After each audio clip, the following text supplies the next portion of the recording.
I remember when I was in grade school, my dad bought some Girl Scout cookies, and the next day after school, my sister ate them all. I didn't get any of them. I was a little upset, but my dad was even more upset. But he punished me for it. He just assumed I did it or something like that. And I sure wish that there would have been a way that I could have proved it was my sister. Well, fortunately, when it comes to configuring file access auditing, we can actually point out exactly who did what. So we might say, this is the cookie jar, so to speak, our How to Make Millions folder, and we want to know who's going in there and making changes to our secret formula for making millions. Okay, well, what is it that people are doing here? Are they changing the prices? What's going on? But maybe I want to see who is making changes to this. Now, the permissions that we've got going on here on this folder are very broad. It's already been shared, so you can see if I go to share with specific people, it's already domain users read-write access. So that's very, very broad.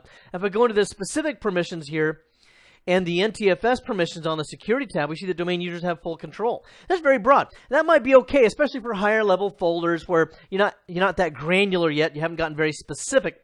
But I can enable auditing on either the folder itself, which would then audit all of the contents, or maybe it's just one file that I want to audit specifically. You can do that through an advanced section here if we go to the properties of it. But in the meantime, we need to do something else first. First thing you have to do is to turn on the ability to audit. You can do that using a group policy object. Here you can see I've gone to the Phoenix desktops and I've created a new group policy object called audit file access, and here it is. I haven't actually made any changes to this yet, but what you'll want to do is to go to computer configuration, policies, Windows settings, security settings, local policies, and then we'll park here in audit policy. Now, there's actually a lot of things that are not part of our topic here, but these are still pretty important, so I think you should at least review some of these. And some of the more significant ones would be things such as to audit account logon events. This is very useful for security purposes for identifying if someone's just trying to guess a password over and over and over again. Now, there's also account lockout, so I get that. But this is still very useful because, for example, over a network, this could still be useful. So we might define the policy settings. Normally, it's going to default to only success, but what we want to see is also failure. So if we see 30, 40, 50 logon attempts in a very short period of time, someone's probably trying to do a brute force attack against a password. Audit account management. This would be the case if we see someone suddenly being added to the domain admins group, but we don't know who added them to that group, and that's a very sensitive group, so we want to know who did it. Well, we could audit the account management there. Let's just jump down here to audit policy change here. This is another good one. So, for example, what this does is it tracks user rights. You see, you're able to do certain things most of the time based upon your security group membership. If you're a member of domain users, you have very rudimentary access. If you're a member of, domain admins, you have lots of access, right? But one of the things that might happen, for example, is maybe I've got a user in a remote office. They're just a domain user, but they don't have the ability, as a result of that, to shut down or restart a domain controller. Well, I might want that to take place. So what I could do is to go down, shut down the system, define the policy settings, add that user, and then give them the permission to shut down a specific computer. So that would be a privilege that's outside of their normal group memberships and other privileges that they might have. Well, I might want to see who's giving away access like that. So I could say, I want to audit that policy change. Or anytime they use their privileges so that they do something like that. So you can see here there's a lot of other good items here, but the specific one we want to use for auditing file and folder access is to audit object access, and we can audit them for success and or failure. So we'll click OK here. So I refreshed group policy now by running gp update, and I can audit either the folder if I want to, and that'll then audit also anything inside that folder, or if I really want to target this to a specific file, I can do that too by going to the properties, and then the security tab, and then advanced, and then you'll see this auditing tab right up here at the top. Next thing I could do is to click on add, and I can specify a security principle. You can be very broad in this and make it everyone or domain users or something like that. Or you can say, I'm suspicious of a specific user. That shifty-eyed Phoenix user 02. Always looking over my shoulder at my files, wanting to see how I'm coming up with a secret to make $1 million. So I'm going to enter that user in here, Phoenix user 02.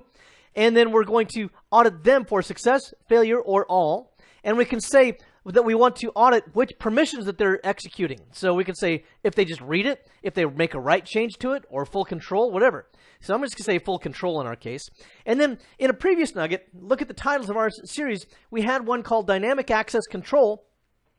And this is where we could also add additional very granular criteria. So I might add a condition, and I might say, if the user or the resource is a company that equals or is named Marvel or DC. So if the user, it works with that company in their user properties, if their Marvel is the name of the company that they work for, then we can then again trigger this condition. I'm not going to use that in this particular case, but we could do that.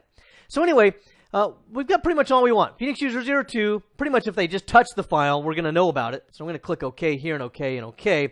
And then I'm going to go over to another computer here where I think I've logged on as Phoenix user 02. Yes, logged on as Phoenix user 02, where I've mapped a drive to that folder. And now let's see what happens.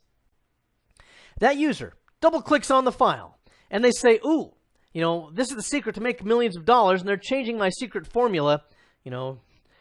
Now I'm really going to go broke. So they're going to change my pricing, and then they're going to save this file. Now, how do I know about that? I've audited it. It's somewhere. But how do I actually know that they touched that file? Well, that's going to be in the event log. So here I just went back over to where the actual file is located, and I right-clicked on Start to go to the event viewer. And from here, you can see that I'm in the Windows logs and security event logs. Now, since I'm auditing full control, it's going to keep track of pretty much everything this user did from the time where they accessed the network share object, for example. Here's a good example. We can see that Phoenix user 02 made their way through to that file, and we can see some other details, what IP address they were using at the time, what IP port they were using. Here's the share that they were accessing, how to make millions. Here's the file that they were accessing, our secret, and so forth. So we can get great detailed information about this, and we can even see what date and time they did this. Oh my goodness, 5:27 p.m.? They told me they were in yoga class then, and they were sabotaging my files. Oh, the betrayal. So anyway, that's how you do auditing for file access. I hope this has been informative for you, and I'd like to thank you for viewing.